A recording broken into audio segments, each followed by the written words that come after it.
بابت شاہی کوئی نہیں۔ بابوں سے یہ جملہ سنتے آئے ہیں کہ حضرت علی حق پر تھے اور حضرت معاویہ سے اجتہادی خطا ہوئی تھی۔ بابوں کو سائڈ پہ کرتے ہیں، حدیث دیکھتے ہیں۔ حضرت عثمان رضی اللہ تعالیٰ عنہ کی شہادت کے بعد 4 گروہ بنے۔ کس کے حق میں نبی صلی اللہ علیہ وسلم کا کون سا فرمان ہے ابھی معلوم ہو جاتا ہے۔ خاص طور پر اہل سنت ذرا قریب آ جائے۔ جمل و صفین میں 30 صحابہ نے بھی شرکت نہیں کی۔ حضرت معاویہ اور حضرت علی کے ساتھ 30 صحابہ نے بھی شرکت نہیں کی۔ امام احمد بن حنبل کی کتاب سنہ کا حوالہ، 10,000 صحابہ کرام موجود تھے اس وقت۔ جنگوں میں 30 نے بھی شرکت نہیں کی تو باقی کہاں گئے؟ یہ وہ گروہ تھا جو سائڈ پر رہے، طرفین رہے، اور ان کے پاس فرمان نبوی تھے۔ سلسلہ صحیحہ حدیث نمبر 2521۔ حضرت علی نے ابو مسلم سے کہا کہ میرا ساتھ دو۔ انہوں نے لکڑی کی تلوار لی اور کہا کہ یہی فرمان نبوی تھا کہ لکڑی کی تلوار بنانا اور سائڈ پر ہو جانا۔ حضرت علی نے ان کو رہنا دیا۔ اور حضرت سعد بن ابی وقاص فرمان سناتے ہیں ترمذی 2194 میں کہ جنگوں سے دور رہنا، وہ بھی سائڈ پہ رہے تھے۔ حضرت اسامہ کو جنگوں سے الگ رہنے کا حکم نبوی تھا، صحیح بخاری 7110۔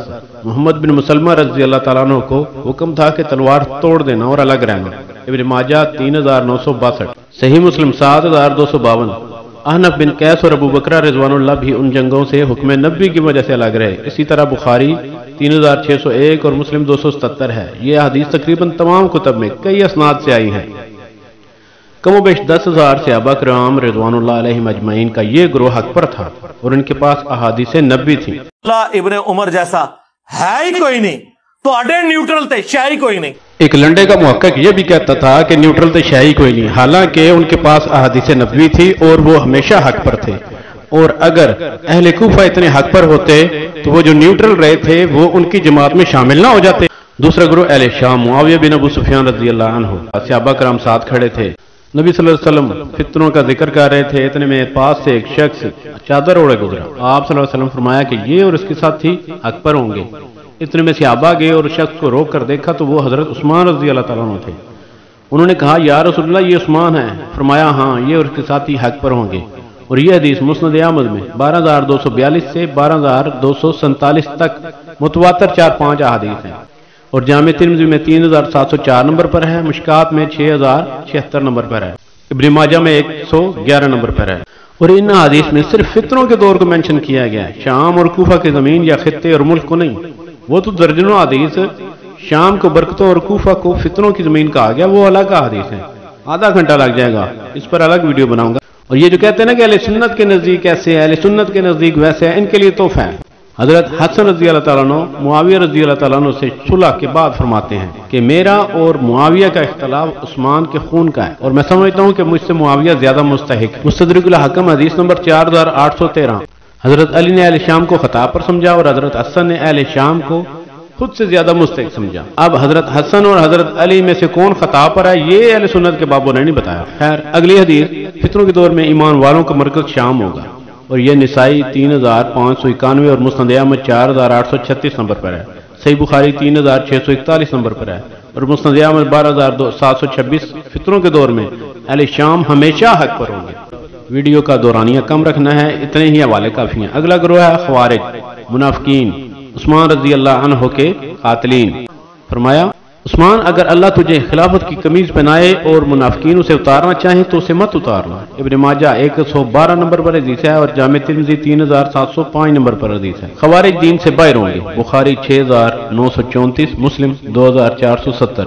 قرآن ان کے گلے سے نیچے نہیں اترے گا، جامع ترمذی 2188۔ خوارج جہنم کے کتے ہیں، ترمذی 3000، مشکات شریف 3553، ابن ماجہ 168، مستدرک الحاکم 6435، اور کئی احادیث ہیں۔ یہ تو معاملہ یہ الگ ہے نا، ابھی تک 3 گروہ ڈسکس ہوئے ہیں۔ طرفین صحابہ حق پر ہیں، ان کے پاس بھی فرمان نبوی تھے، اہل شام حق پر تھے، ان کے پاس بھی فرمان نبوی تھے، اور یہ خوارج ان کا تو معاملہ یہ الگ ہے۔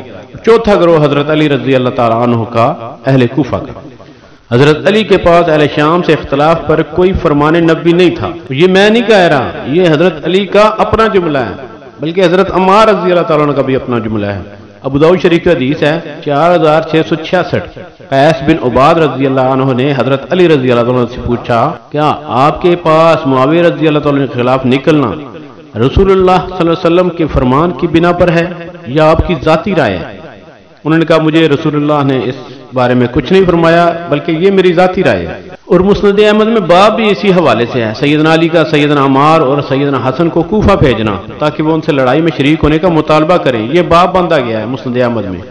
تب حضرت قیس بن عباد نے حضرت عمار سے یہی سوال کیا، انہوں نے یہ بھی کہا کہ اللہ اور رسول کا اس بارے میں ہمیں کوئی حکم نہیں ہے، یہ ذاتی رائے ہے، اور یہ مسند احمد کی حدیث نمبر 12340 ہے۔ اور غور کریں کسی کے پاس حضرت علی خود جا رہے ہیں، جیسا کہ سلسلہ صحیحہ میں 2521 نمبر ابو مسلم سے کہا کہ جنگ میں شامل ہو جاؤ، ہمارے ساتھ مدد کرو، اور کہیں پر حضرت حسن اور حضرت عمار کو بھیج رہے ہیں۔ اگر یہ جنگ عین ہوتی تو کسی کو کہنا نہیں پڑنا تھا، جیسا کہ اہل شام کو کسی کو کہنا نہیں پڑا، اور یہی حدیث صحیح مسلم حدیث نمبر 7035 7036 پر بھی موجود ہے۔ اور حدیث کے الفاظ ہیں، کوئی ذمہ داری ہے جو نبی صلی اللہ علیہ وسلم نے آپ کے سپرد کی ہے، یا پھر یہ آپ کی ذاتی رائے ہے جو آپ نے غور و فکر کر کے اختیار کیا، اور رائے تو صحیح بھی ہو سکتی ہے، غلط بھی ہو سکتی ہے، اور حضرت علی کی رائے غلط ہونا کوئی بڑی بات نہیں ہے۔ مسند احمد میں 750 751 نمبر پر حدیث ہے، حضرت علی نے جب دیکھا کہ پاؤں کے ظاہری حصے پر مسح ہو رہا ہے تو فرمایا کہ میرا خیال تھا کہ پاؤں کے نیچے حصے پر مسح ہوگا کیونکہ گندگی یہیں لگتی ہے نیچے، تو یہ بھی رائے غلط تھی۔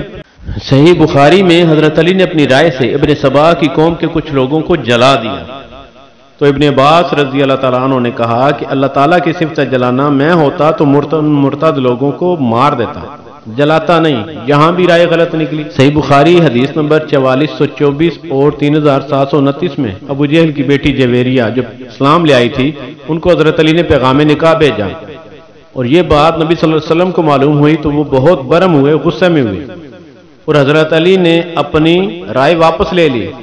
تو رائے کب ٹھیک تھی؟ اخی اہل سنت کے نزدیک، بھائی اہل سنت کے نزدیک بھائی کوئی ناسبی شاذبی کے فتوے کی ضرورت نہیں ہے۔ چوتھے گروہ کے لیے صرف ایک روایت، ایک خوارج سے قتال کرنے والوں سے بھلائی کا وعدہ ہے۔ جب نہروان میں حضرت علی نے خوارج سے قتال کیا نا، مسلم 2458 5960 میں الفاظ ہیں کہ وہ حق پر ہوں گے، ان کو اجر ہوگا، ابن ماجہ 167، ابو داؤد 4763۔ اس کا مطلب یہ بالکل نہیں ہے کہ وہ آل ٹائم حق پر ہو گئے، مطلب کہ خوارج حضرت علی کی جماعت میں ہوں تب بھی حق، اور خوارج سے علی قتال کریں تو بھی حق۔ اور خوارج کہاں سے آئے تھے؟ یہ خوارج حضرت علی کی جماعت میں ہی تھے۔ صحیح بخاری حدیث نمبر 4844۔ تو جن خوارج سے قتال کرنا حق تھا وہ ان کی جماعت میں رہ کر کیسے حق ہو گئے؟ پہلے یہ تو بتا دیں، وہ فل ٹائم تو حق نہ رہے، جبکہ اہل شام نے اسی خوارج سے قتال کرنے کے مدعی تھے، اور سورہ بقرہ کی آیت نمبر 178 اور 179 کے تحت اسی گروہ سے قتال کا مطالبہ اہل شام کریں تو خطا ہو گیا۔ یہ کہاں سے باتیں لے لی اہل سنت کے ضابطوں نے؟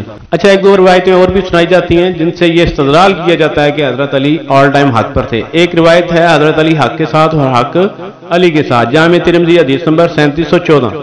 یہ روایت اپلیکیشن میں ہی ضعیف ہے، آگے جانے کی ضرورت تو نہیں ہے، پھر بھی یہ بتا دیتا ہوں، یہ مختار بن نافع کی وجہ سے ضعیف ہے، اس پر محدثین کی جرح ہے۔ اور دوسری روایت علی قرآن کے ساتھ، قرآن علی کے ساتھ، اس میں دینار ابو سعید عقیسہ راوی ہے۔ امام عقیلی کہتے ہیں کہ یہ رافضی تھا۔ امام نسائی، امام اسدی نے غیر سکہ کہا، امام ابن عدی نے کہا کہ یہ قصہ گھٹتا ہے، کوفی شیعہ ہے، امام دارقطنی نے کہا کہ قصہ متروک ہے، امام بخاری کے نزدیک مجروح ہے، امام یعقوب بن شیبہ کہتے ہیں کہ اس کی کوئی حیثیت نہیں ہے، یہ رافضیت کے قریب تھا۔ اور مستدرک والی روایت میں قصہ مجروح ہے اور مولا ابو ذر مجہول راوی ہے، روایت ہی جھوٹی ہے۔ اور حضرت علی خود بھی ان معاملات میں شش و پنج میں مبتلا تھے، ورنہ اپنے ہونٹ کاٹتے ہوئے کبھی نہ کہتے کہ اے ابو موسیٰ جاؤ ہمارے درمیان معاملہ ختم کراؤ، چاہے میرا ساری کیوں نہ دینا پڑے۔ مصنف ابن ابی شیبہ۔ اس طرح کا کوئی پچھتاوا حضرت معاویہ کی طرف سے نہیں ملے گا۔ اور برائے مہربانی صحابہ کرام تمام ہی ہمارے سردار ہیں، اور یہ علمی اختلاف ہے اہل سنت کے بابوں سے، کسی صحابی سے نہیں، وہ سارے ہی حق پر تھے۔ یہ اہل سنت کے بابوں سے اختلاف ہے جو ملا علی قاری اور بدر الدین عنی حنفی اور اسی طرح کے جو کچھ اور لوگ کہتے آ رہے ہیں کہ یہ حق پر تھے، وہ فلاں اجتہادی خطا تھے۔ تو اب سوال ہے انہی کے ماننے والوں سے، کوئی مجلس وغیرہ نہیں سنانی کمنٹس میں، اور جو دلیل دینی ہے وہ پکی پیٹی دینی ہے۔ واللہ عالم۔